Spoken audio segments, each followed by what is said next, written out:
وأمنا الفاتحة. أعوذ بالله من الشيطان الرجيم.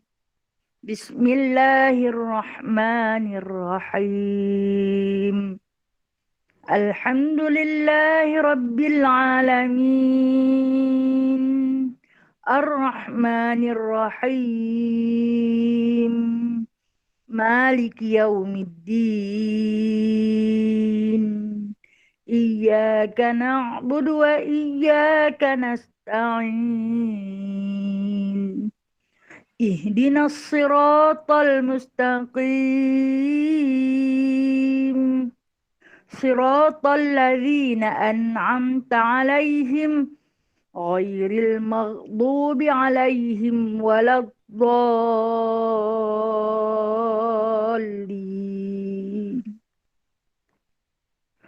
Amin. Kita baca surah Al-Kahf ayat 1 hingga 10. A'udzu billahi minasy syaithanir rajim. Bismillahirrahmanirrahim.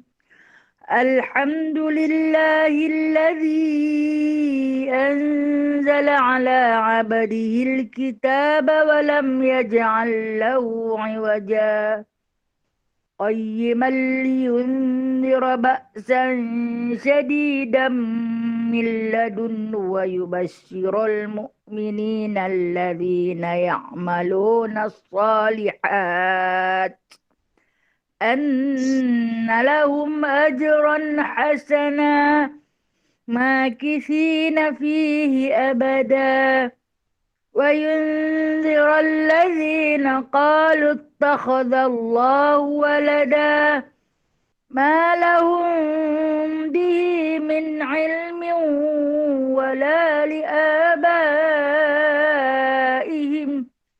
كبرت كلمة تخرج من أفواههم إن يقولون إلا كذبا فلعلك باخع نفسك على آثارهم إن لم يؤمنوا بهذا الحديث أسفا إنا جعلنا ما على الأرض زينة لها لنبلوهم أيهم أحسن عملا وإنا لجاعلون ما عليها صعيدا جرزا أم حسبت أن أصحاب الكهف والرقيم كانوا من آياتنا عجبا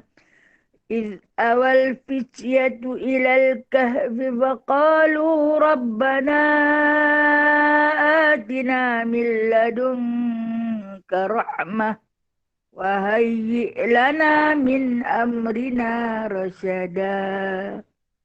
Sadaqallahul azim. Kita baca selawat pembukaan. Allahumma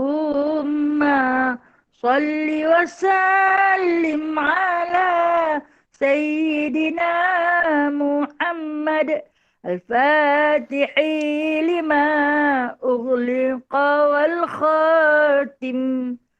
Allahumma salli wa sallim ala Sayyidina Muhammad al-Fatihi lima ughliqa wal khatim lima sabaqa nasiril haqqi bil haqqi wal hadi lima sabaqa nasiril haqqi bil haqqi wal hadi ila siratikal mustaqim ila siratikal mustaqim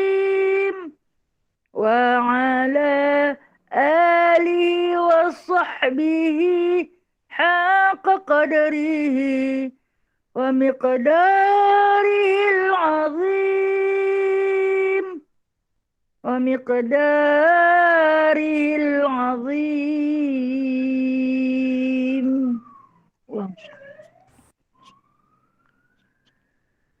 بسم الله الرحمن الرحيم. رب اشرح لي صدري ويسر لي أمري واحلل عقدة من لساني يفقه قولي. اللهم صل على سيدنا محمد وعلى آل سيدنا محمد كما صليت على سيدنا إبراهيم وعلى آل سيدنا إبراهيم وبارك على سيدنا محمد وعلى آل سيدنا محمد كما صليت على سيدنا إبراهيم وعلى آل سيدنا إبراهيم في العالمين إنك حميد مجيد. ربي يسر ولا تعسر، ربي تمم بخير يا كريم. سبحانك لا علم لنا إلا ما علمتنا إنك أنت العليم الحكيم إنك أنت السميع العليم إنك أنت التواب الرحيم. Amma ba'du. Sahabat-sahabat yang dikasihi Allah Subhanahu wa taala. Sahabat-sahabat yang dirahmati Allah taala, yang dirindui baginda sallallahu alaihi wasallam, yang hamba kasihi. Syukur kita, syukur sangat-sangat kepada Allah taala atas kurniaan Allah kepada kita. Kita masih lagi boleh bangkit pagi ini, bangkit sebagai muslim sejati, hidup sebagai orang Islam yang beriman, mati sebagai beriman, dan ditempatkan di sana nanti bersama dengan orang-orang yang beriman. Harapan kami, satu rojak, satu harapan, sesungguhnya, ya Allah, kumpulkanlah kami bersama-sama di akhirat nanti, di bawah naungan, satu bumbung, satu limpahan, satu bayangan, bersama dengan kekasih kami, Nabi SAW. Mudah-mudahan ya Allah, seperti mana kita bernaung di bawah satu naungan ukhuwah muslimah, kita bertemu setiap pagi, kita berukhuwah, kita berkasih sayang. Kita minta pada Allah agar kita dan seluruh ahli keluarga kita kesemuanya dapat berkumpul bersama dengan orang-orang yang beriman, siddiqin, syuhada dan salihin. InsyaAllah, walau kita bukan siapa-siapa, kita bukan sesiapa. Kita adalah kita yang serba kekurangan ini, yang setiap pagi berkumpul, bertanya khabar, menebarkan mahabbah, bertukar senyuman melalui alam maya yang Allah Ta'ala hamparkan kepada kita. Terima kasih wahai Allah yang Maha Pemurah. Terima kasih ya Allah. Ucapan terima kasih ni rasa tak cukup kerana begitu besar, begitu banyaknya nikmat yang Allah bagi kepada kita. Tak selesai, tak akan habis sampai mati. Kita takkan mampu menghitung betapa besarnya nikmat Allah kepada kita. Sebagai hamba yang bersyukur, kita teruskan perjalanan kehidupan kita. Kita mencari redha Allah. Dalam kita mencari redha Allah ini, kita cuba mencungkil ilmu Allah yang maha luas ini untuk kita isikan kejahilan yang bersarang di dada kita.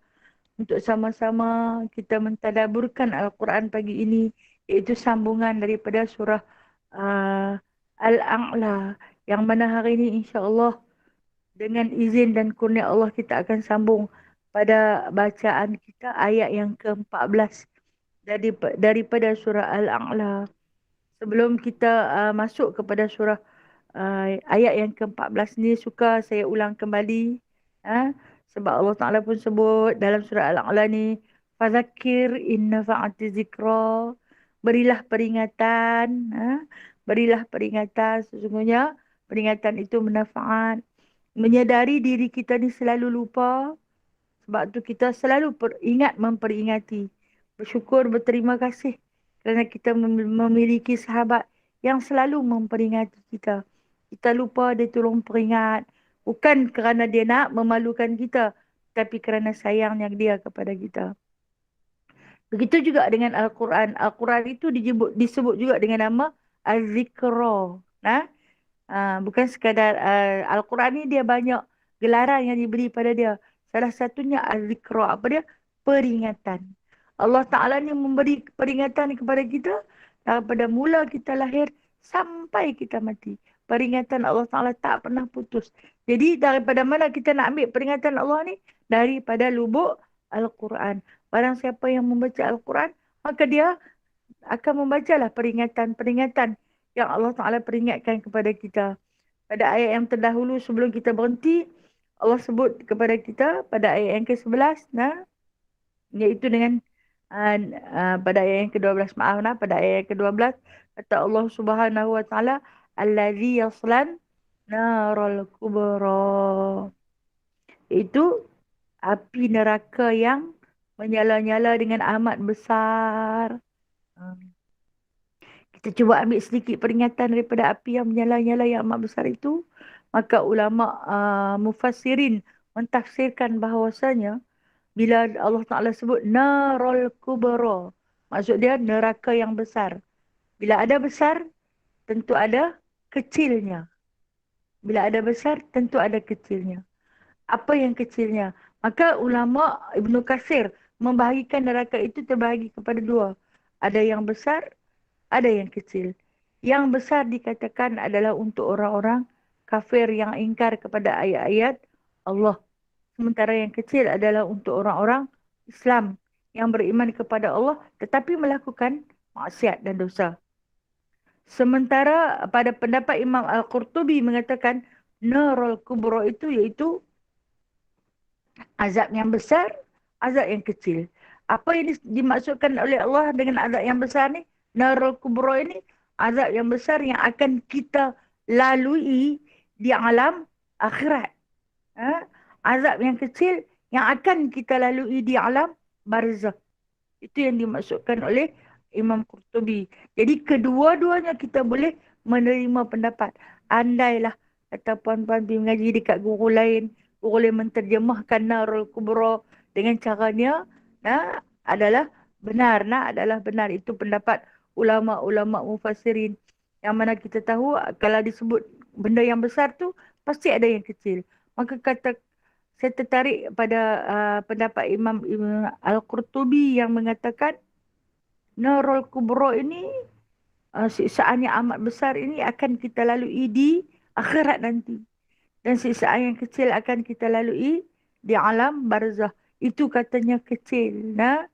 Walhal itu dah cukup memberatkan bagi setiap umat manusia. Wallahu a'lam. Kemudian dalam Allah Ta'ala cerita tentang keadaan orang yang akan disiksa di dalam neraka Allah ni.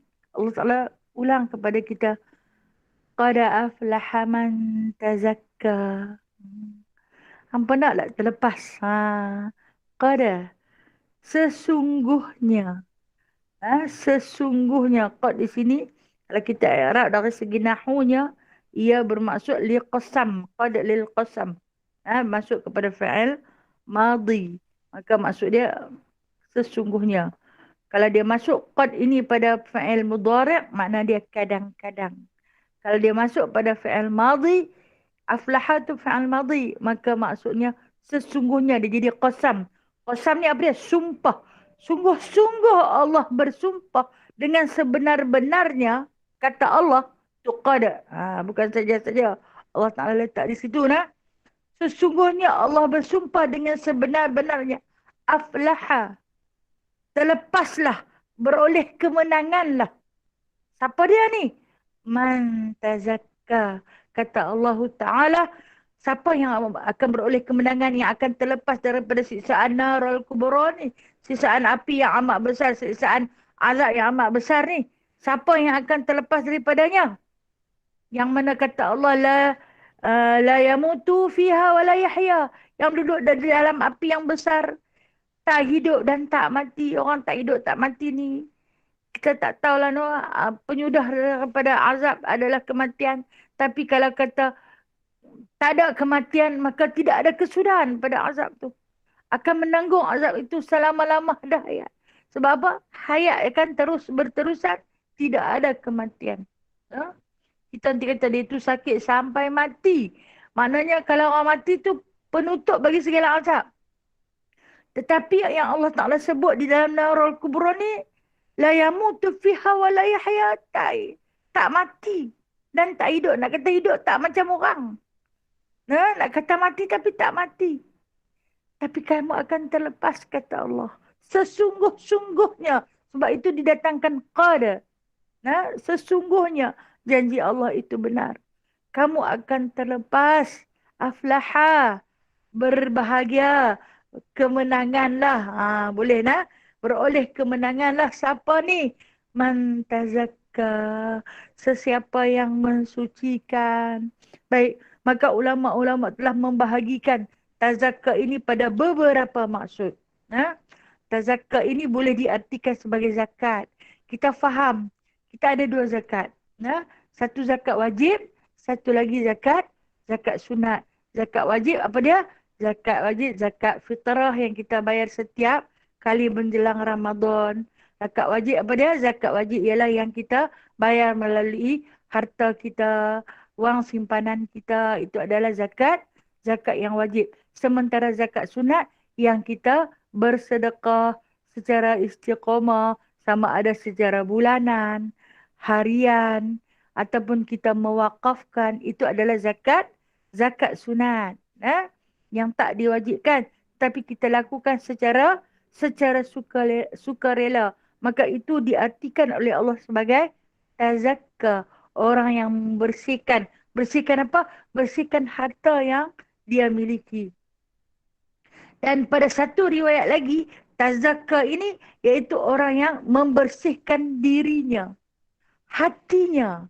Kita diri ni, kok luar ni kita nampak daki, kita nampak cemar dan kekotoran, kita boleh ambil sabun, kita ambil span, kita ambil berus, kita basuh, kita cuci. Kita boleh buangkan pencemaran, noda hitam yang terdapat pada kulit daki kita di luar. Tetapi tazakka yang Allah maksudkan ini mensucikan pada bahagian dalaman, terutama sekali yang letak bertahta di hati kita. Iaitu di dalam hati setiap manusia itu ada kekotoran. Ketika mana dia memiliki syak wasangka yang buruk, waktu dia memuncakkan sifat takaburnya, sifat sombongnya, sifat dengki dan sebagainya, itu adalah kekotoran yang melekat di hati-hati kita.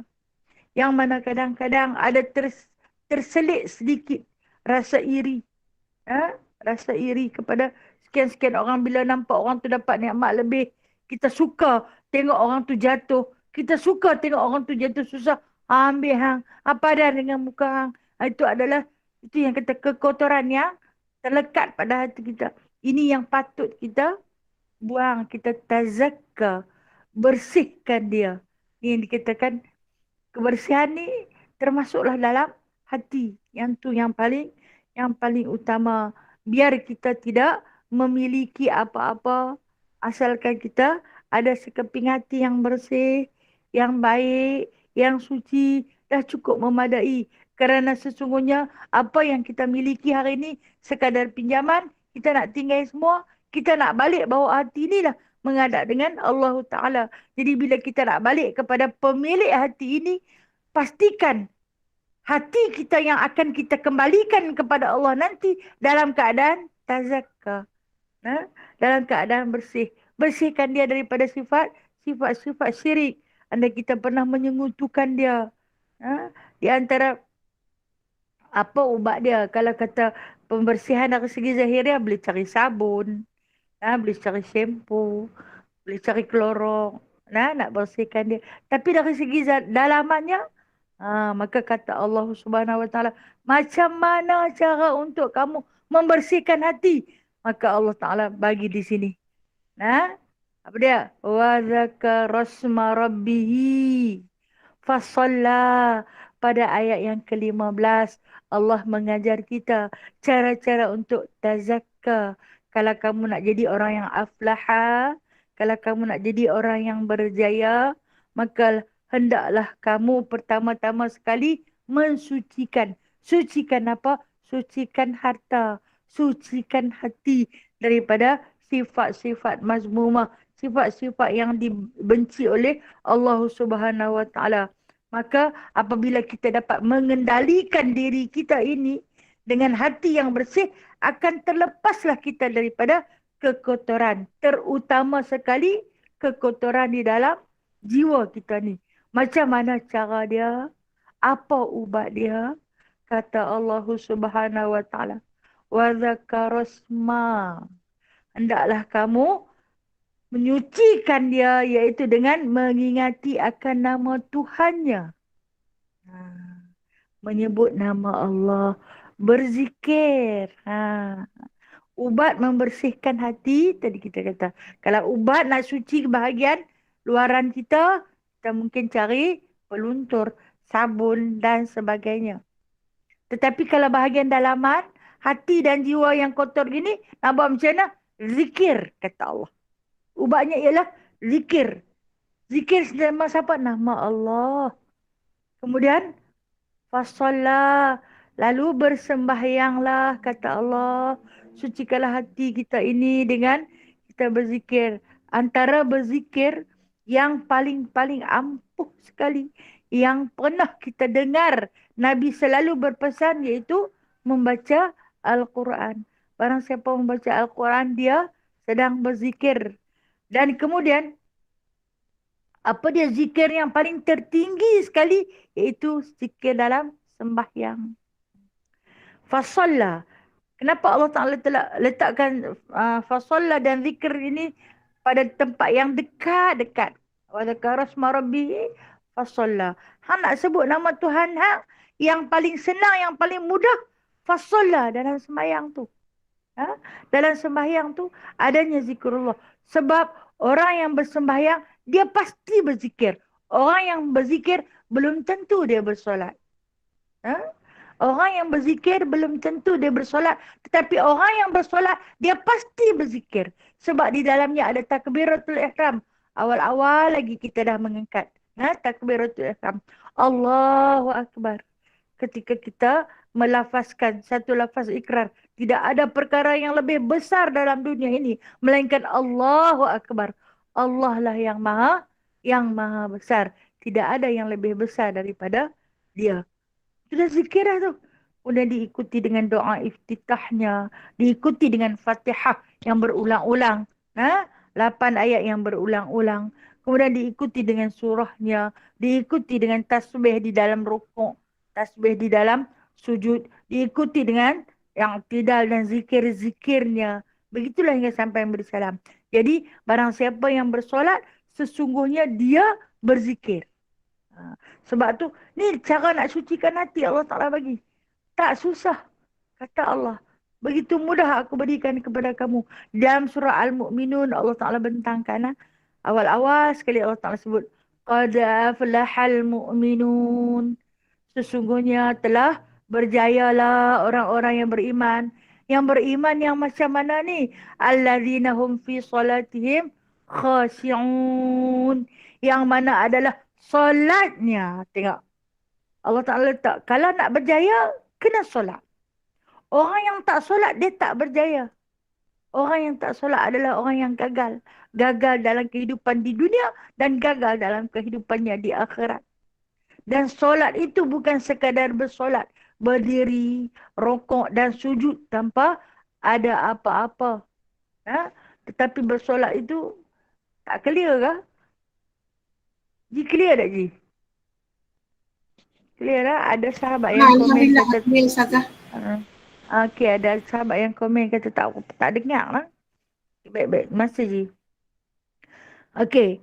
Yang mana kata Allah, solat itu bukan sekadar solat sahaja. Solat itu hendaklah kena khasyi'un. Allah ajar kita.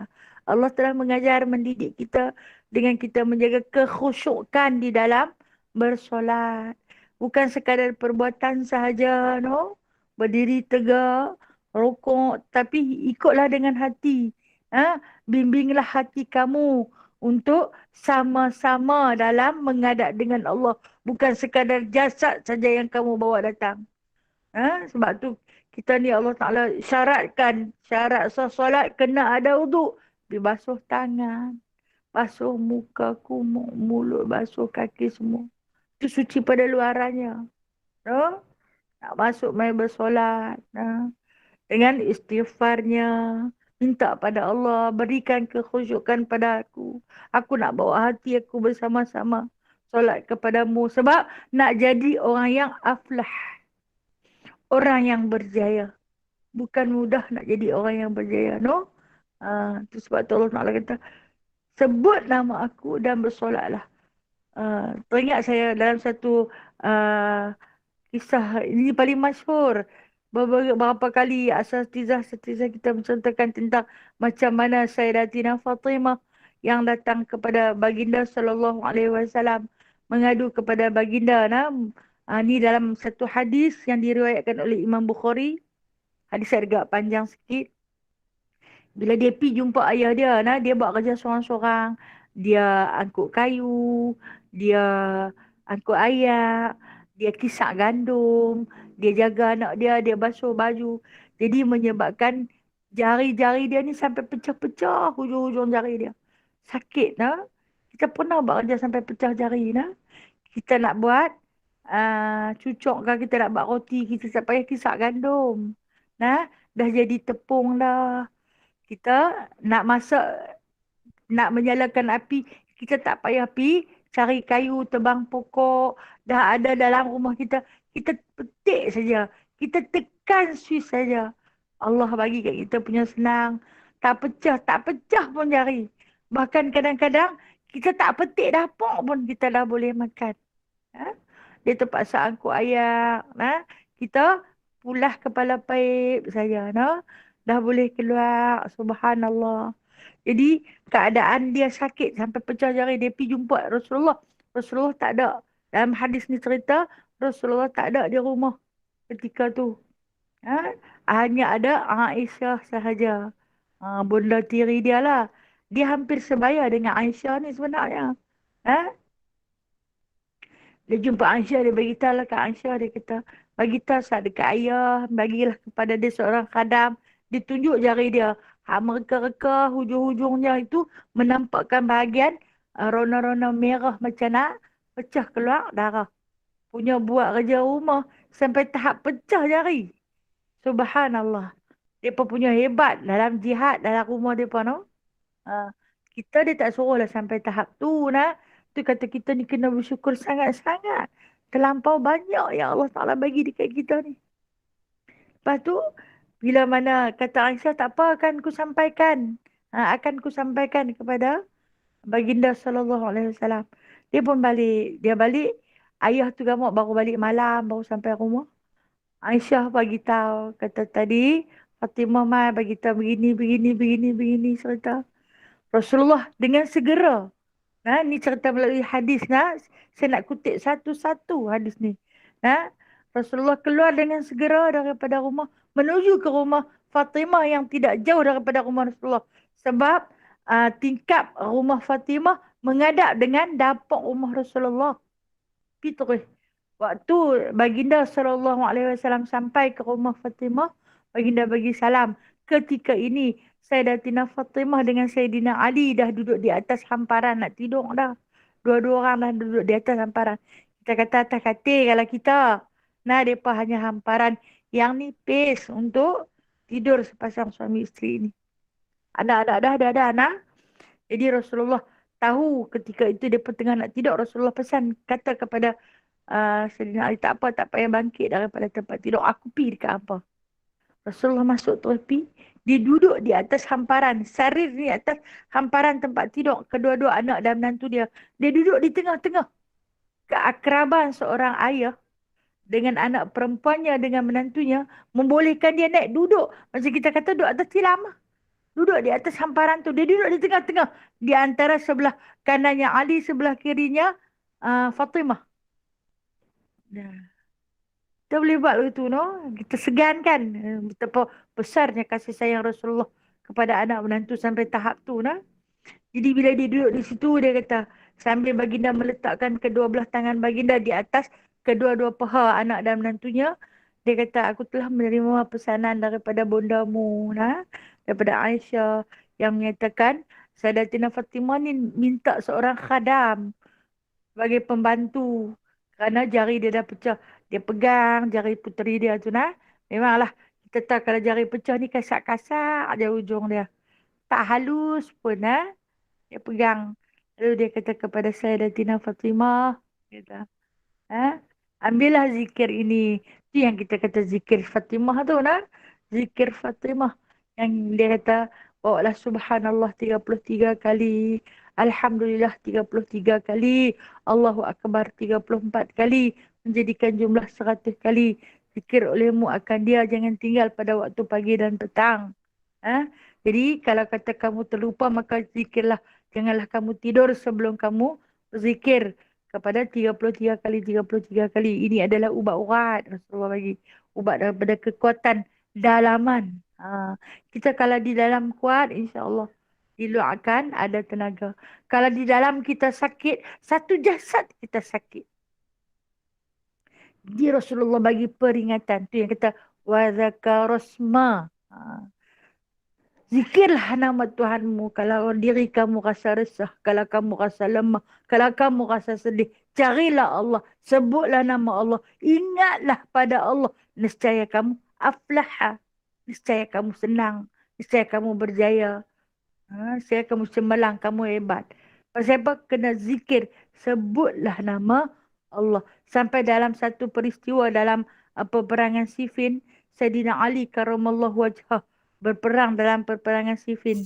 Ketika itu, Sayyidina Ali begitu sibuk dengan musuh-musuhnya.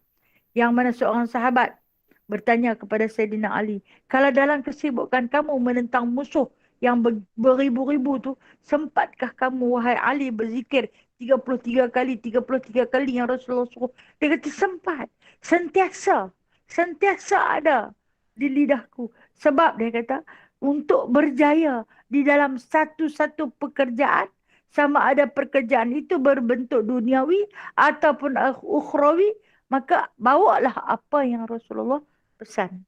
Rasulullah pesan bukan melalui pesanan nafsu semata-mata, tetapi pesanan Rasulullah adalah pesanan wahyu. Dia kata, aku akan bawa sentiasa, dia kata.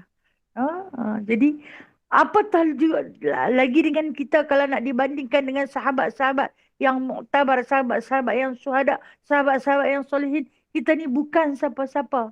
Maka kita bawalah. Kalau kata kita terlupa atau mungkin sibuk, lepas solat kita tak ada nak bawa 33 kali. Dengan hal kita yang tak berhenti. Sambil berjalan boleh tak? Boleh. Sambil kita berjalan boleh. Okey, kita tak ada tasbih. Kita ada jari. Ruas jari yang Allah bekalkan kepada kita. No? Terima kasih Allah. Ruas jari, lima jari. Ruas-ruas ini berjumlah 33. Bawalah. Di mana juga kita tak pernah tinggal ruas jari ini. Allah Ta'ala bekalkan kepada kita. Masya Allah. Pemurahnya Allah. Jadi, alasan apa untuk kita tak buat? Wa zakarasma. Berzikirlah dengan nama Tuhanmu. Jangan sesekali kita tinggal solat. Solat jangan sesekali kita tinggal. Sebab tu ya, maka kita pun ambil lepas mayang kita zikir. Kan itu yang kita bawa 33 kali. Sebab kita nak ambil daripada syafaat ayat ni lah. Ayat ni, walaupun kita tak tahu apa-apa, kita adalah hamba yang jahil, adalah hamba yang fakir, tapi sekurang-kurangnya kita ada sedikit ilmu untuk kita beramal dengan sedikit amalan yang kita bukan siapa-siapa. Allah, Allah, Allah. Sekurang-kurangnya sebutlah Allah. Dalam lubuk hati yang paling dalam. Paterikan, pahatkan nama Allah di situ. InsyaAllah, hati kita akan sentiasa bergantung dengan Allah. Apabila masuknya, waktu solat kita tak akan duduk lagi di tempat, duduk yang selesa. Sebaliknya, nak bangkit. Satu panggilan agunglah dilaungkan. Itu di antara firman Allah. Kalau kamu nak jadi orang yang berjaya. Ini ubat Allah bagi. Kamu akan terlepas daripada narul kubra. Kamu tak akan jadi la yamutu fiha wa la yahya. Sebaliknya kamu akan jadi aflaha. Orang yang terlepas, orang yang menang, orang yang berjaya. Orang yang berjaya ni Bila balik kepada Allah, di sana nanti dia ada pakaian, pakaian yang hebat. Pakaian tak ada lagi yang paling hebat, melainkan pakaian surga. Kenderaan hebat yang sedang menanti, menaiki kenderaan, duduk di atas muttaki alal araik, kata Allah. Duduklah kamu berteleku di atas pelamin-pelamin yang indah. Cantik pelamin tu. Tengoklah di antara hamba-hamba Allah yang akan berjalan dalam keadaan azab. Takut sangat. Sedih sangat. Apabila memikirkan ya kita akan bangkit berjalan dalam keadaan azab. Ha? Kalau kita berjalan dalam keadaan kaki kita sakit, tumit kita sakit, lutut kita sakit pun kita rasa azab. Apatah lagi kalau kita berjalan dalam keadaan yang tak normal. Ha? Bukan berjalan dengan kaki. Mungkin tangan. Mungkin muka. Mungkin kemaluan. Mungkin perut. Mungkin berangkak. Sakit. Sakit Allah. Sakit sungguh-sungguh. Ha? Kita tak tahu. Nah. Dan Allah bagi dah. Tak susah kata Allah. Nak jaga. Jaga solat kamu. Jangan solat saja. Tapi ada khusyuknya. Salatil khashi'un. Allah Ta'ala sebut lagi nak. Yang mana dia kata dalam surah Al-Mu'min. Kata Allah. Waladzina hum li'amanatihim wa'ahdihim ra'un. Yang mana dia kata orang yang berjaya lagi. Orang ni dia kata Allah. Orang yang menjaga amanahnya. Orang yang menunaikan janji-janjinya. Itu adalah orang-orang yang berjaya. Banyak cara Allah Ta'ala bagi. Apabila kita berjanji, hendaklah kita tepati. Kalau kita tak boleh tepati, kita bagi tahu kepada sahabat kita, insya-Allah, insya-Allah, insya-Allah, letakkan nama Allah. Sentiasa zakarasma rabbihi. Sebutlah nama Tuhannya. Nescaya kamu akan bahagia. Tetapi kata Allah Subhanahu wa taala, bal tu'sirunal hayatad dunya. Akan tetapi kamu ni siapa? Kita manusia kata Allah. Nah, hampa ni, tapi hampa ni bal tu'sirunal hayatad dunya, lebih mementingkan kehidupan di dunia. Nah, kamu ni manusia, kamu lebih pentingkan kehidupan di dunia. Kita akui sebagai manusia yang lebih gemar pada sesuatu yang nampak pada pandangan mata, satu-satu imbuhan yang nampak datang dengan segera. Kita memang lebih tergemar pada upah dunia yang sedikit, yang bersifat sementara, yang bersifat binasa. Kita lebih suka pada tu sebab kita nampak dapat dengan segera. Kita nak macam tu. Benar kata Allah. Dan Allah tahu, Allah yang buat kita. Hampa lebih tergemar, hampa lebih sukakan, lebih pentingkan kehidupan di dunia. Kita kutip hayat dunia, kita dahulukan dunia. Last kali, barulah nak cari akhirat. Ketika mana? Ketika hidup kita dah penghujung-penghujung. Mai dah berumur 50-an baru nak cari akhirat. Pasal apa? Tak apalah dekat-dekat nak mati dulu masa muda. Tengah seronok suka tak ingat apa. Kenapa tak ingat apa? Sebab tak mau ingat. Tak apalah. Fardu Ain tak apa kita belajar. Tua-tua esok baru kita belajar. Dan ni muda-muda tak payah lagi. Kerja dulu. Cari dunia dulu. Esok ni tua baru kita cari akhirat.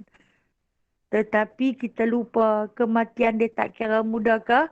Tua kah? Dia tak kira nak. Dia akan datang apabila sampai masanya.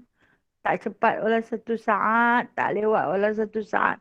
Tepat waktu mengambanglah dia. Dia tak tunggu pencen baru mati, tak juga. Kita ni duk menghitung-hitungan, pencen esok ni lega. Boleh duduk di rumah, bolehlah nak pergi ngaji di mana-mana. Pasal apa? Pasal baru pencen, baru ada duit bulanan tak payah kerja, baru kita pergi belajar.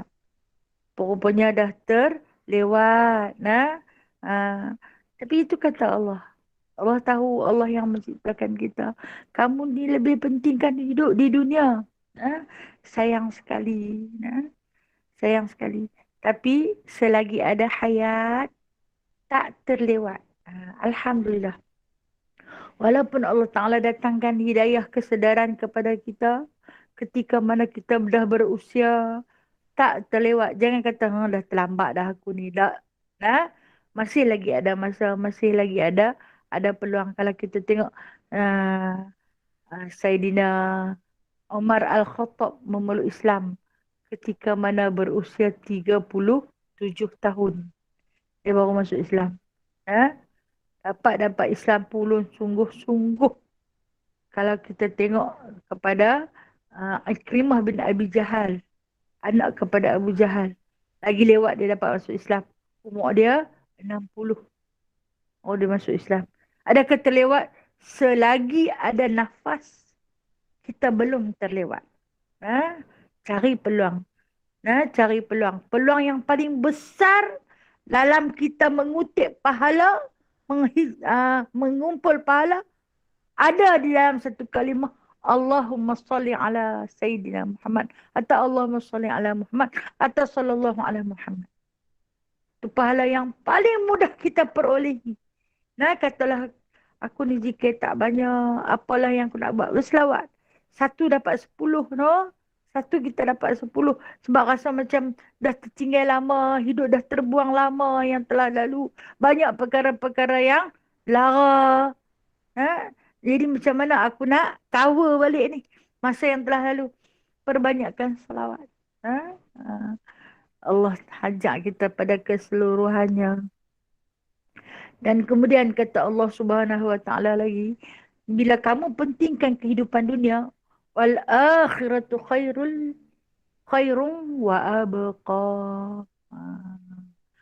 Waw itu, waw ni bukan waw istisnaf. Waw ini waw lil hal. Itu kalau bahasa nahunya.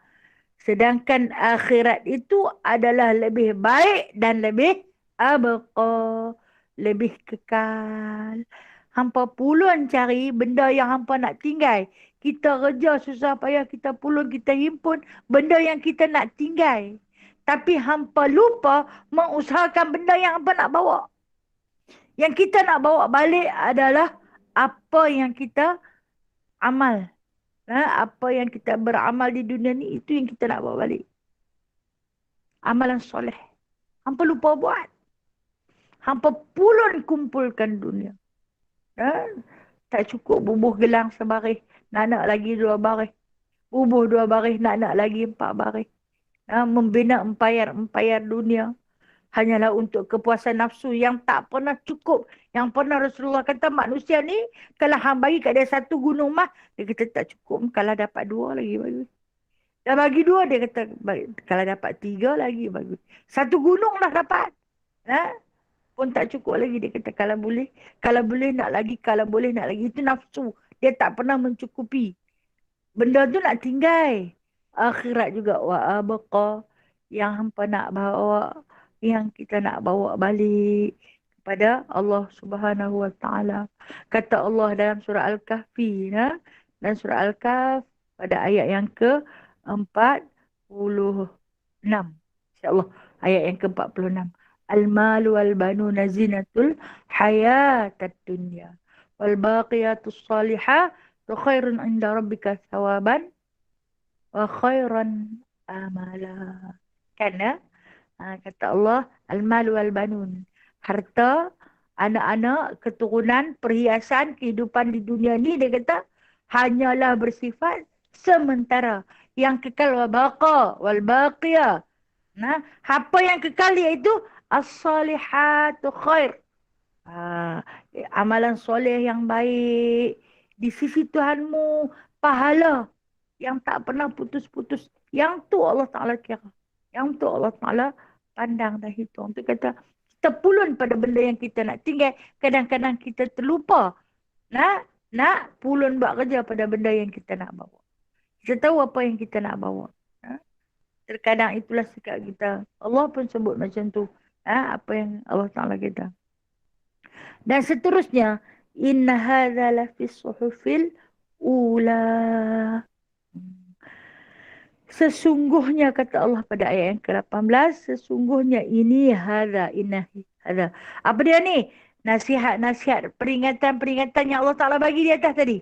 Apa yang Allah Ta'ala bagi? Neraka aku tu besar, ada kecilnya, ada azab akhirat, ada azab barzahnya. Ya, yang mana kalau kata dimasukkan di dalamnya, disiksa di dalamnya, kamu tak hidup dan tak mati. Tak mati dan tak hidup. Duduklah dalam tu sampai bila-bila.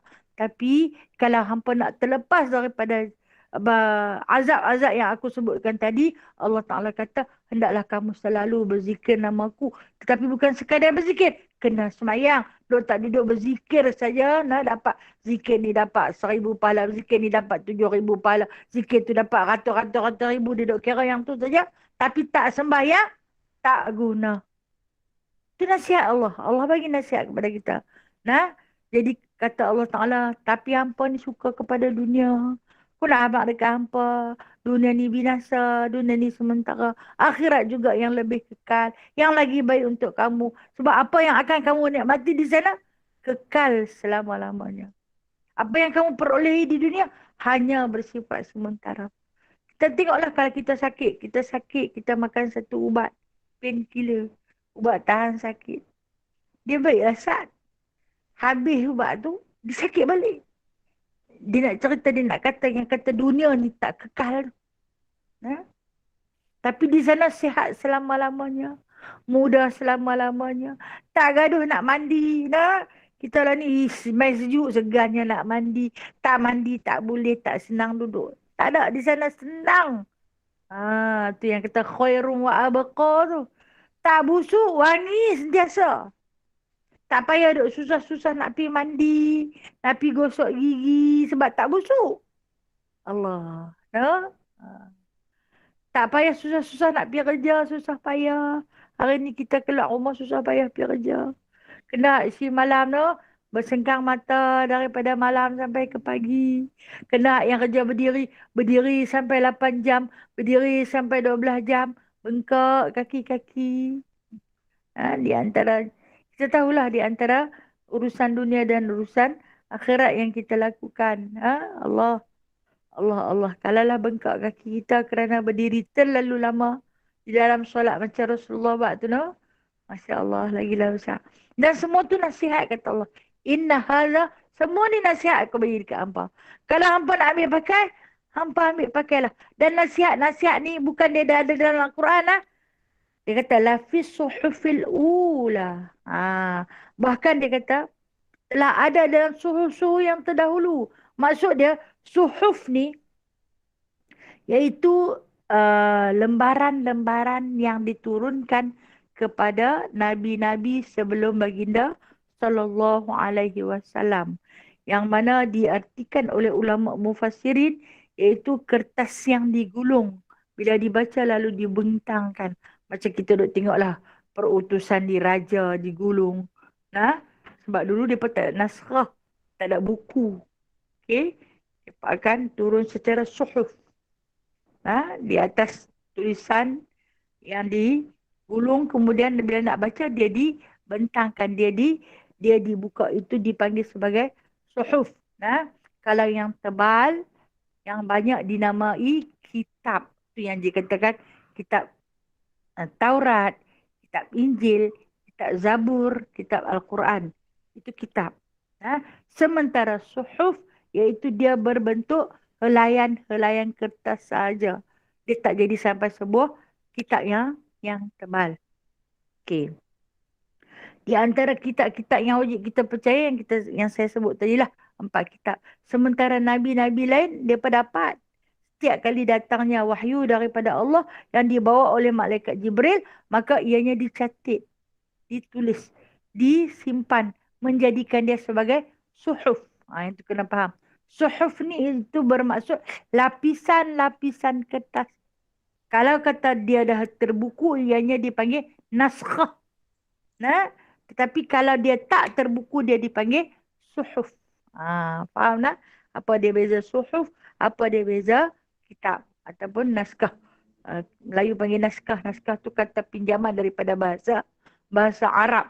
Sesuatu urusan yang telah pun dibukukan kerana tebal dan banyak. Sementara suhuf itu adalah lembaran-lembaran yang telah pun ditulis lalu disimpan secara bergulung. Kita kata selai-selai lah. Nah, itu dinamakan suhuf.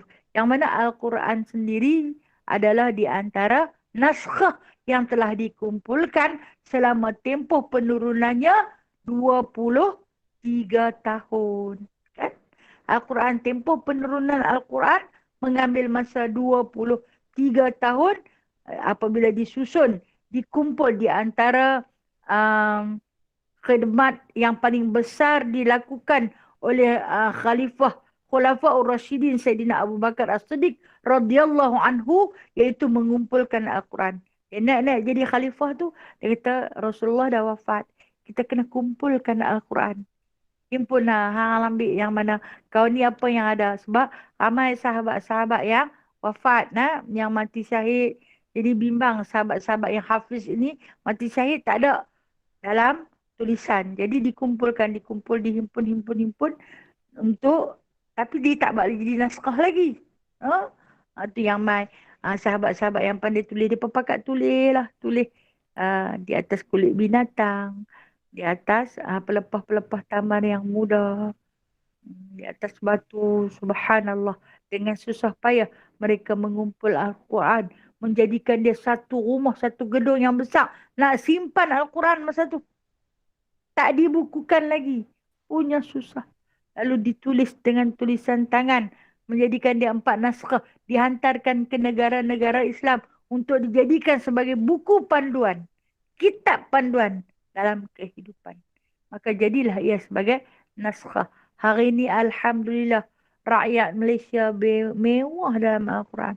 Satu-satu rumah ada sampai 3-4 Al-Quran. Bahkan ada yang lebih daripada itu. Pusat-pusat tahfiz sampai ustaz-ustaz dia panggil kita, mainlah ambil pergi bagi dekat anak-anak murid. Banyak sangat orang pakat nak wakaf Al-Quran sampai tak terbaca dia pun. Banyak sangat dah wakaf Al-Quran. Punya mewah. Rakyat Malaysia, kita tengok rakyat-rakyat hak Somalia yang dulu di Afrika, kesian. Nak baca Al-Quran kena tulis atas papan batu. Buku masih tak ada, alat tulis masih tak ada. Allah, kesian. Masih lagi jadi suhuf. Kita dah pun jadi naskah yang kadang-kadang tak dilayan. Sampai berhabuk, sampai berdebu. Kadang-kadang ada semut dalam tu yang tukang baca. Nikmat kita cukup banyak. Jadi kata Allah, aku buat main nasihat ni bukan baru main. Tapi zaman Nabi Allah Idris. Nabi Allah Adam memang Allah Ta'ala terus-terus dengan dia. Idris, Nuh, Saleh sampai kepada baginda sallallahu alaihi wasallam. Jadi maksud hak dulu-dulu aku dah kata dah benda ni. Dalam suhuf-suhuf yang terdahulu aku dah sebut dah benda ni. Suhuf apa dia kata? Suhuf Ibrahim wa Musa. Ada dalam suhuf-suhuf Ibrahim dan juga Musa. Kenapa disebut dah dua nabi ni? Awak nabi-nabi lain tak dapat mewakili pada nabi-nabi yang lain. Nabi Ibrahim alaihissalam.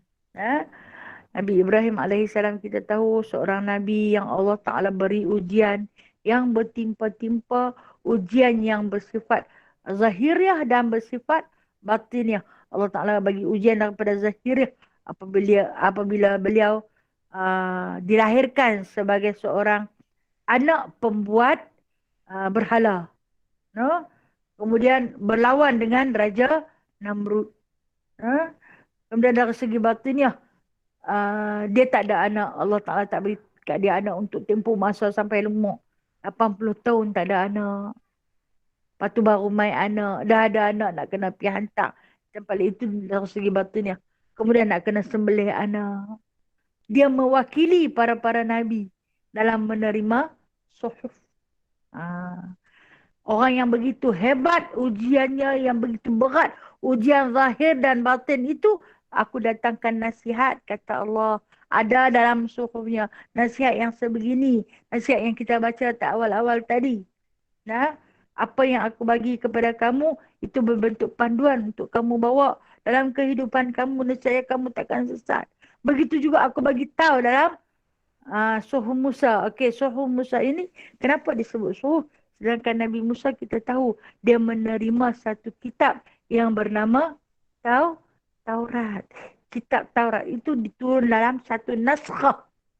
Bukan berbentuk macam baginda sallallahu alaihi wasallam turun sikit-sikit mengikut peristiwa.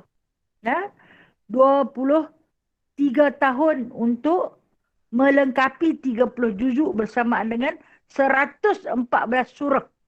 23 tahun ambil masa Al-Quran ni. Tapi kitab Taurat yang diturunkan kepada Nabi Musa alaihi salam diturunkan secara sekaligus. Kenapa dalam Al-Quran, kenapa dalam ayat ini Allah Subhanahu wa taala menyebut suhuf sebelum didatangkan Taurat dalam keadaan sekaligus, dalam keadaan satu naskah, maka Allah Taala hantar dulu suhuf kepadanya. Itu yang berlaku di antara peristiwa kita baca minggu lalu. Peristiwa apa? Al-Baqarah. Kan? Surah Al-Baqarah yang cerita hampir datangnya Tuhan Hang. Nah, macam mana lembu tu warna apa, anak dara ke, tua ke dan sebagainya. Itu di antara berlakunya beberapa suhuf yang dia baca, sahabat pun menulis. Itu disebut sebelum didatangkan satu naskah seperti Taurat. Jadi maka ayat ini mengakhirilah surah Al-A'la, surah yang tertinggi, yang mana kesimpulan yang boleh kita ambil pakai daripada surah ini adalah surah kegemaran baginda sallallahu alaihi wasallam. Kalau kita nak hidang kepada tetamu, maka kita akan cari hidangan yang terbaik. Kan? Kita nak berpakaian yang terbaik sambut tetamu, kita nak cari pakaian yang terbaik. Jadi, kalaulah di dalam Al-Quran, jika disuruh baginda memilih di antara surah terbaik, maka baginda akan pilih surah ni. Baginda akan ambil surah ni. Sebab itu, surah Al-A'la ini akan dibawa oleh baginda sallallahu alaihi wasallam di dalam bacaan solat Aidil Fitri, Aidil Adha, solat Jumaat. Termasuklah di antaranya yang Nabi akan bawa apabila baginda didatangi oleh tetamu-tetamu terhormat dan baginda diangkat menjadi sebagai imam. Nabi akan bawa surah ni. Dia walaupun hanya mempunyai 19 ayat, tetapi dia merangkumi kesemuanya pada mensucikan nama Allah, pada menyebut nama Allah, pada memberitahu kepada umat manusia bahawasanya azab neraka begini-begini, kamu dia bagi penyakit, dia bagi ubat. Apabila dia bagi penyakit, dia bagi ubat, dia habaq. Semua ni dah ada dah. Aku dah cerita dah semua ni. Kalau hampa mau ambil pakai, hampa ambil pakai lah. Kalau hampa tak mau ambil pakai, hampa sesat lah umat manusia. Jadi, itu di antara kelebihannya. Dan kata Aisyah radhiyallahu anha, aku selalu mendengar baginda sallallahu alaihi wasallam akan membawa surah ini di dalam solat-solat witirnya. Kerana witir itu adalah untuk Allah. Inna Allah witrun yuhibbul witr. Sesungguhnya Allah Ta'ala itu witir, suka kepada yang witir. Maka sebagai pemberian yang terindah, baginda akan bawa dalam solat witir adalah surah Al-A'la. Itu keistimewaan surah Al-A'la. Bahagialah kita. Siapa-siapa yang belum dapat menghafaz tu, usaha untuk menghafaznya, bimbang. Andai Allah Ta'ala kembalikan Al-Quran nanti, sekurang-kurangnya ada surah yang tertinggi dalam hati kita untuk kita baca selalu. Dan tahniah pada yang dah dapat menghafaz. Yang belum tu berusaha insya-Allah boleh. Wallahu a'lam. Mohon maaf, ada apa-apa soalan nak tanya? Assalamualaikum Ustazah. Waalaikumsalam warahmatullahi wabarakatuh. Siapa ni? Saya pun Habibah daripada Terengganu ni. Ya, Habibah silakan.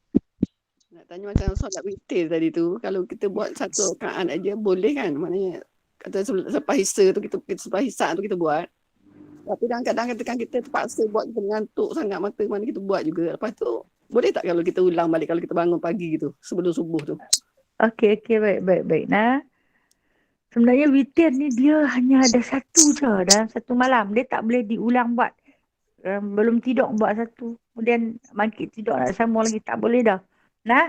Dalam satu riwayat kata Boleh. Tapi kalau dalam satu hadis yang sahih mengatakan tidak ada 2 witir dalam satu malam. Satu saja.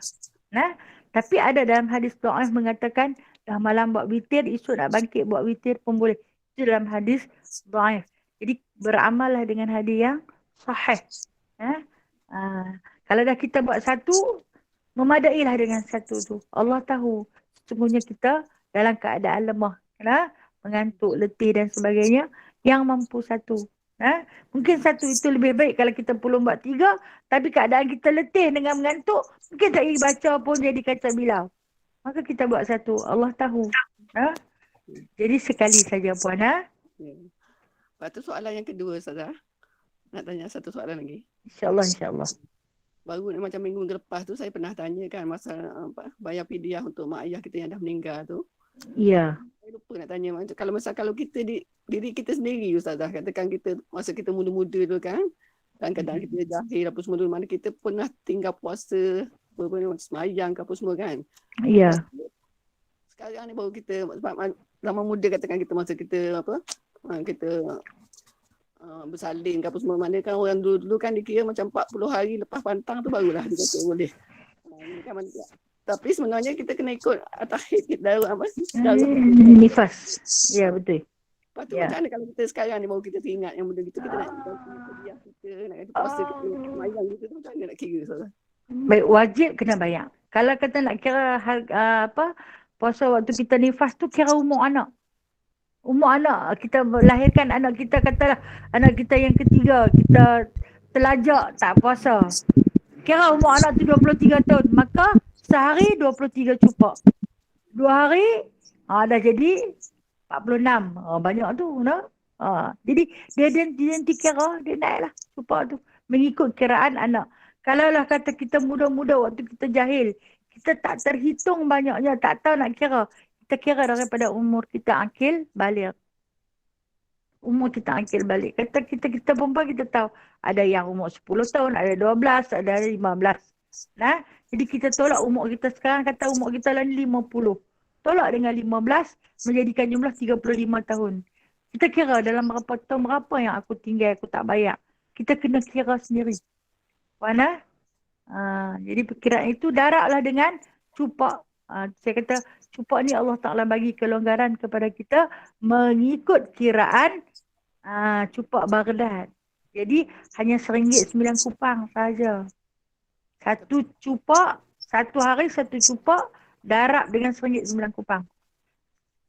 RM1.90. Kalau kita tak ingat jumlah dia Ustazah, tak ingat banyak mana yang kita tinggal tu, nak kira macam mana tu? Okey, saya kata buatlah bayaran secara bulanan seperti macam kita bayar bil. Kita bayar bil estro, kita bayar bil elektrik, kita bayar bil air bulan-bulanan tu kita keluarkan. Ini adalah fidyah aku, ini adalah fidyah puasa aku. Kita teringat. Dan Allah Ta'ala itu tak pernah lupa. Allah Ta'ala tak pernah lupa. Dan Allah tahu kita sedang berusaha untuk membayar di atas kesilapan yang lalu. Sambil itu, jangan putus beristighfar pada Allah. Terimalah taubatku. InsyaAllah. Mana? Kalau kata kita anggar saja sekarang ni, macam kata kita anggaran sajalah. Ya. Ya, memanglah. Boleh. Buat anggaran. Orang boleh buat anggaran. Agak-agak lah kata orang Penang. Agak-agak lah kira. Contoh dia tu macam mana? Tak saja beri contoh sikit. Macam mana? Itulah saya kata macam bagikanlah kata umur 15 tahun dah akil balik. Tolaklah. Kata umur puan lah ni 50. Puan umur berapa lah ni? Maaf bertanya. Katakan 35 tahun lah katakan tinggal. Kan? Okey. Darab. Darab lah dengan 35 tahun. Katalah haid biasanya 7 hari. Darab dengan 35. Saya memang matematik ni lemah. 7 darab dengan 35. Lepas tu darab pula dengan harga satu cupak beras tu. Lepas tu nak darab lagi dengan yang dia nak naik ganda-ganda. Allahu Akbar. Banyaknya. Banyak ya Allah. Perlu kena ganda ke tak? Cukup perlu diganda. Perlu diganda. Nak ganda tu nak kira macam mana? Okey, yang ni saya tak boleh kira di sini, nah. Ah, kalau puan nak lebih mudah, puan terus hadir ke pejabat agama mana-mana syu'un Islamiah, pejabat agama dia nanti tolong kira dekat puan. No, kalau saya nak kira dekat sini, tu saya kata saya ni matematik pun lemah, no, nak kira dengan darat-daratnya. Jadi kita ambil sedikit masa lah. Kadang-kadang sampai sehari boleh, no. Puan boleh hadir ke mana-mana pejabat agama, mereka akan tolong kira. No? Memudahkan urusan kita, insya-Allah puan. Okey, Ustazah. Terima kasih, Iya, Ustazah. iya. Ya, sama-sama kasih. Okey, Mas. Waalaikumsalam. Assalamualaikum warahmatullahi. Assalamualaikum Ustazah. Waalaikumsalam warahmatullahi. Nak tanya Ustazah macam ibu. Seorang ibu tu dia dalam iddah. Lepas tu anak tu bergila-gila jagalah. Tapi seorang anak ni time dia jaga. Dia tak boleh nak duduk rumah ibu dia sebab dia pun ada anak nak uruskan dengan kerja sekolah semua. Lepas tu dia bawa anak ibu dia ke rumah dia dalam masa seminggu tu lah jaga. Lepas tu hantar balik. Saya boleh tak? Tapi dalam iddah lah ibu dia tu. Boleh tak Ustazah? Okey, baik. Dia bawa ibu dia bukan pergi makan angin, bawa pergi letak di rumah dia sahaja oleh kerana berlaku kesukaran untuk dia pergi tunggu. Jadi boleh. Jangan dia bawa pergi melila-lila mak dia. Tak boleh dah. Dia pergi duduk rumah cik, jom cik bawa mak pergi makan angin. Itu tak boleh. Tapi kalau dia bawa pergi letak di rumah dia, dan tempoh giliran dia, tugas dia jaga mak dia, maka tak mengapa. Sebab kalau dia nak pergi rumah mak dia tinggal tanggungjawab dia. Nah, jadi dia bawa mak dia mai duduk dekat dia jaga mak dia di rumah dia, teman mak dia di rumah. Itu dibolehkan, diharuskan. Walaupun ibu itu masih dalam iddah. Okey. Terima kasih Ustazah. Ya, sama-sama. Assalamualaikum, Ustazah. Waalaikumsalam warahmatullahi. Ya, Kak Ana. Ya, Kak Ana nak tanya tentang surah Al-Fatihah kan. Habis masa kita nak baca yang last sekali tu waladdallin, tapi macam nafas kita pendek, kita tak dapat baca 6 harakat. Kita baca 4 harakat tu boleh tak? Okey, nafas pendek kerana mungkin penyakit kita, mungkin kita ada penat. Kan setengah orang bila dia ada asma, nafas dia pendek. Memang tak boleh nak pi ke dan harakat. Maka tak mengapa ketika tu. Tapi kalau kita dalam keadaan sihat, kita baru duk belajar nak baca, nafas kita pendek. Berusaha. Berusaha untuk menahan nafas agar sampai kepada harakat-harakat yang dipesan oleh baginda sallallahu alaihi wasallam. Bangkit pagi-pagi, baca. Tarik nafas ke hidung. Kaf, ya, ain, sad. Buat itu 3 kali. Tarik nafas panjang-panjang, angkat jari dia. Kaf, ya, ain, sad. Saya pun nafas pendek Kak Nana. Tapi setiap pagi buat macam tu. Kadang-kadang panjang, kadang-kadang pendek. Tengoklah kita pun tak berapa sihat tau. Jadi insyaAllah lah cara untuk kita memanjangkan nafas. Ini yang diajarkan oleh seorang wali Allah. Bukan Rasulullah ya, tapi wali Allah aja. Tarik tangan kita. Nikah, iha, ya, ain, sad. Cuba buat insyaAllah. Okey. Ustazah kata dalam waladdallin tu boleh doa. Kita doa dalam bahasa Arab ke? Bukan dalam waladdallin, selepas waladdallin, bukan dalam waladdallin. Okey? Selepas waladdallin. Ada sikit ruangan sebelum kita sambut dengan amin tu. Allah Ta'ala sebutkan, Rasulullah pesan, saktah, diam seketika. Diam bukan diam saja di situ, iaitu jalankanlah doa dalam hati. Contoh saya bagi hari tu, Rabbighfirli wali walidayya. Sambut amin. Doa. Kalau dalam hati bahasa Melayu boleh. Kalau secara lafaz bahasa Arabnya. Okey, Ustazah, terima kasih. Alhamdulillah. Sama-sama. Ustazah,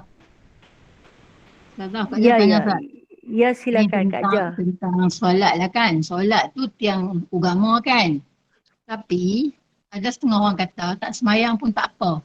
Sebab apa dia buat amalan yang lain lah, yang baik-baik semua lah. Tak semayang tak apa. Okey ke tu? Tak okey kan? Kak Jah rasa tak okey kan? Ya, betul. Sebab Betul Kak Jah. kan Kak Jah semayang tu pandai. tiang agama Bukan kan? sekadar rasa-rasa. Tapi memang tak okey. Hmm. Memang tak okey. Dia juga tak duduk. Dia nak bina segala tembok. Tapi tak ada tiang nak pergi tembok tang mana. Dia nak buat Itulah bumbung. bukan. Nak bina bumbung macam mana kalau tiang tak ada. Nah, jadi Kadang-kadang Kak Jah tengkak juga. Aduh. betul Kak Jana. Buat bilah kebaikan sebesar langit dan bumi pun. Kalau dia tak bersolat, tak ada. Sebab tu dalam Al-Quran Allah Ta'ala sebut. Baru sudah kita baca tadi kan.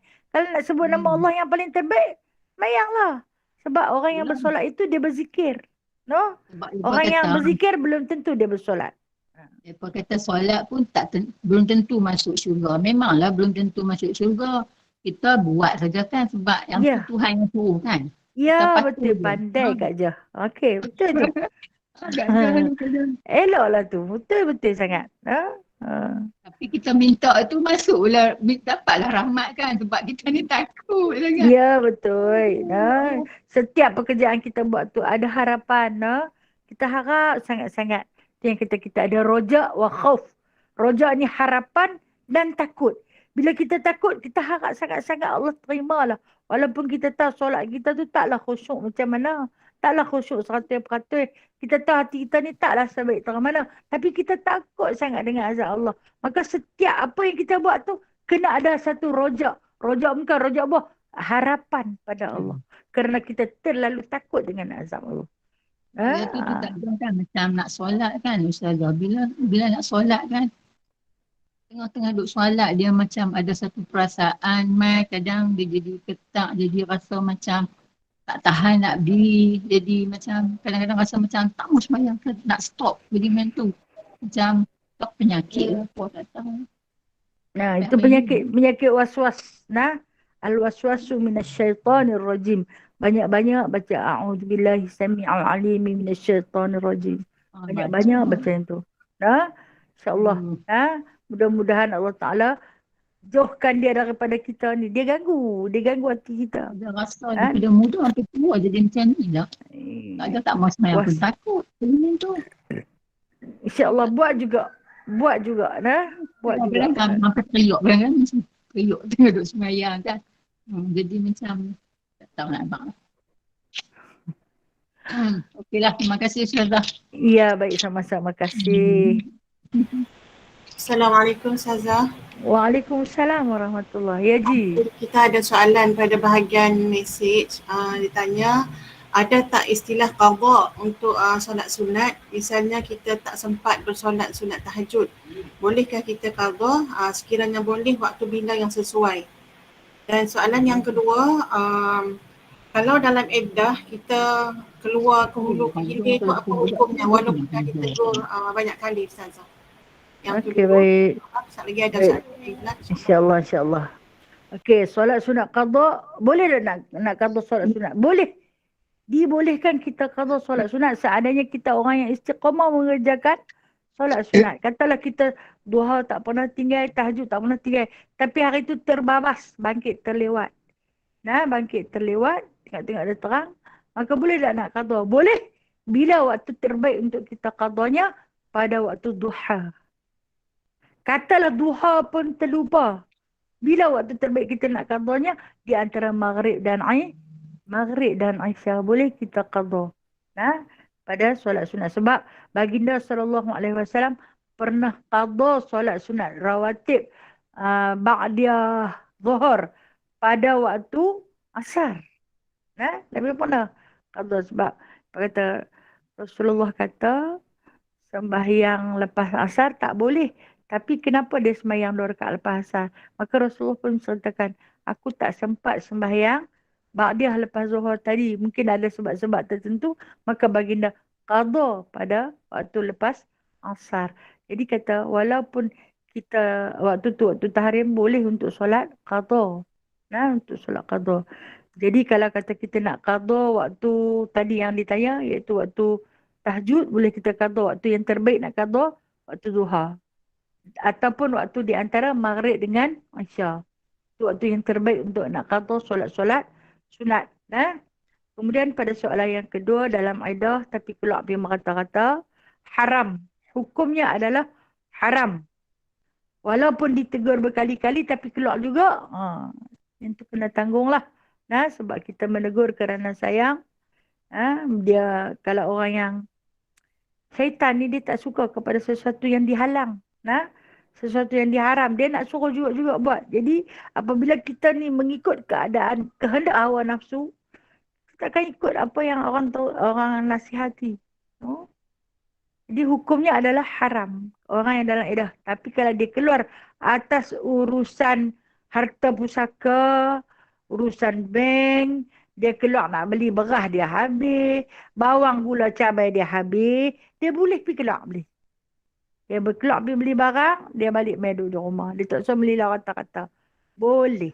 Itu diharuskan dalam Islam. Tapi kalau nak keluar makan-makan angin, seronok-seronok suka, itu yang menjadi haramnya. Wallahualam.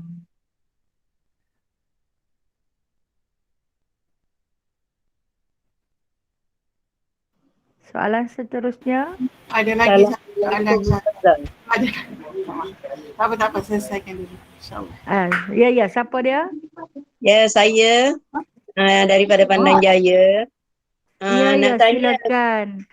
kalau dalam iddah dia pergi ke umrah, boleh ke tidak Ustazah? Baik. Terima kasih. Soalan yang baik. Haram. Dia tak boleh pergi buat umrah. Kalau dalam iddah dia tak boleh buat umrah. Umrah tu sunat. Kalau haji yang wajib pun dia tak boleh pergi.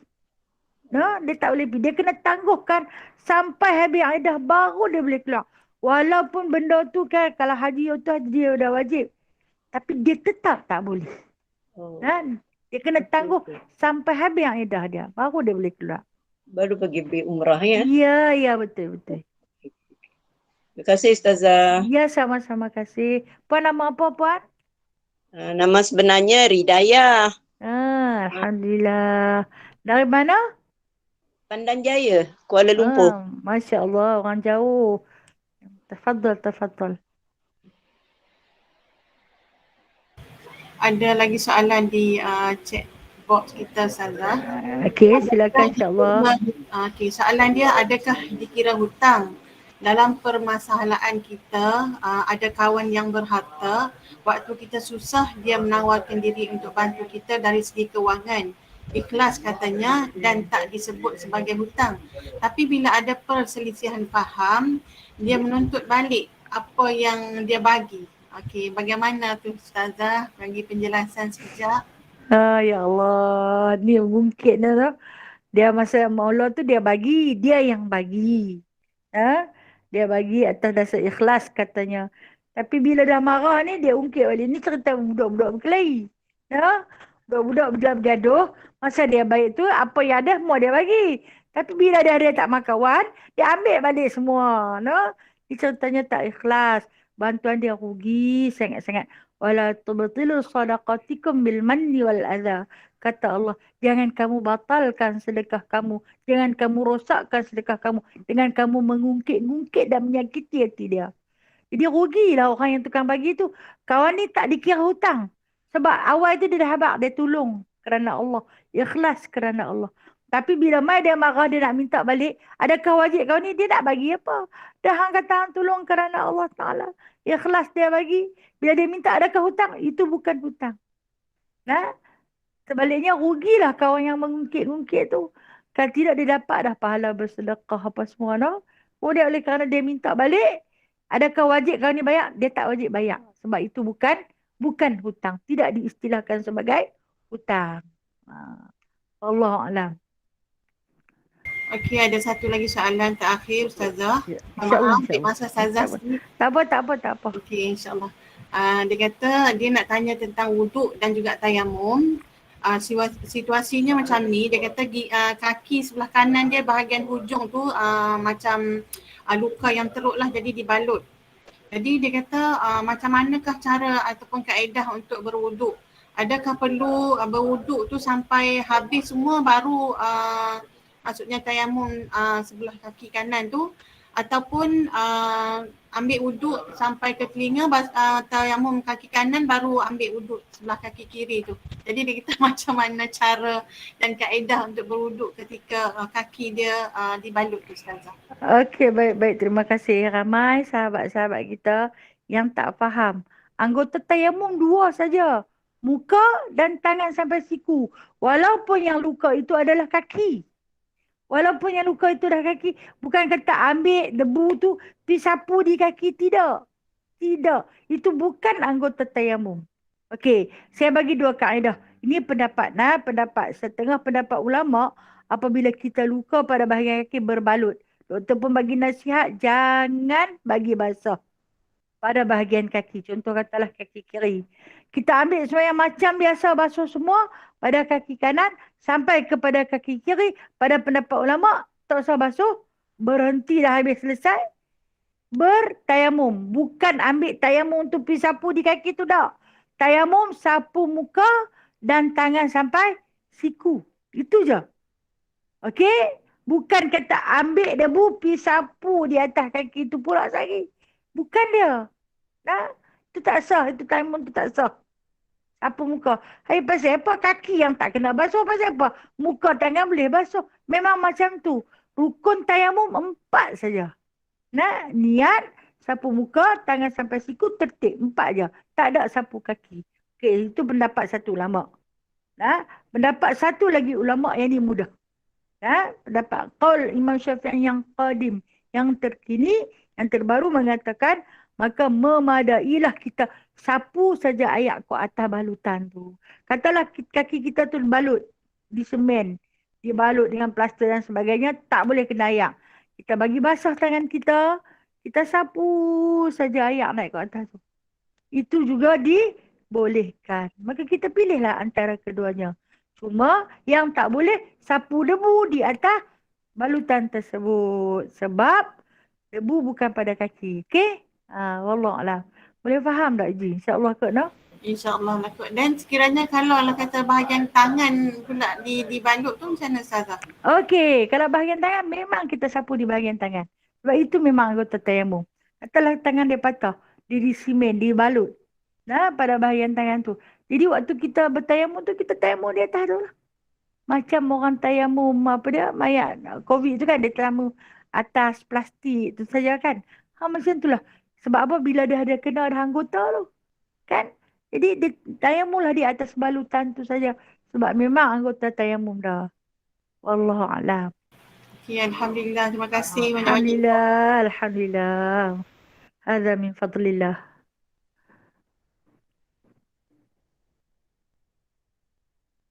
Ada soalan lain? Okey, kalau tak ada soalan saya sudah dulu nah, insya-Allah nah. Yang baik itu datangnya daripada Allah. Yang lemah, yang kurang, yang cacat celahnya itu adalah dari diri saya sendiri. A'udzubillahi minasyaitonirrajim. Bismillahirrahmanirrahim. Alhamdulillahirabbil alamin. Hamdan katsira, hamdan yuwafi ni'amahu wa yukafi'u mazidah. Ya Rabbana, lakal hamdu kama yanbaghi li jalali wajhikal karim wa 'azimi sultanik. Allahumma iftah 'alaina futuhal 'arifina bihikmatik. وانشر علينا رحمتك وذكرنا ما نسينا يا ذا الجلال والإكرام. اللهم زدنا علما نافعا وفهما واسعا ورزقا حلالا طيبا وعملا متقبلا وتوبة نصوحا وتجارة لن تبور. اللهم ربنا آتنا في الدنيا حسنة وفي الآخرة حسنة وقنا عذاب النار وأدخلنا الجنة مع الأبرار يا عزيز يا غفر يا رب العالمين. وصلى الله على سيدنا محمد والحمد لله رب العالمين. تقبل الله منكم منا ومن